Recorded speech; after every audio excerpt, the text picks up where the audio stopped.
છોટાઉદેપુર જિલ્લાના નસવાડી વિસ્તારમાં દિવાળીના તહેવાર પહેલા તસ્કરોએ તરખાટ મચાવ્યો છે।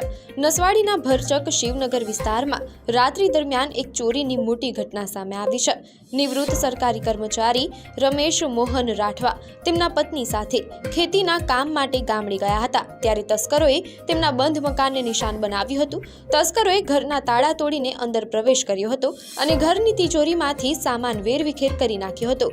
રમેશભાઈના જણાવ્યા મુજબ તસ્કરો રોકડ રકમ સહિત સોનાના દાગીના મળીને ₹8 લાખથી વધુની કિંમતનો મુદ્દામાલ ચોરી કરીને ફરાર થઈ ગયા હતા।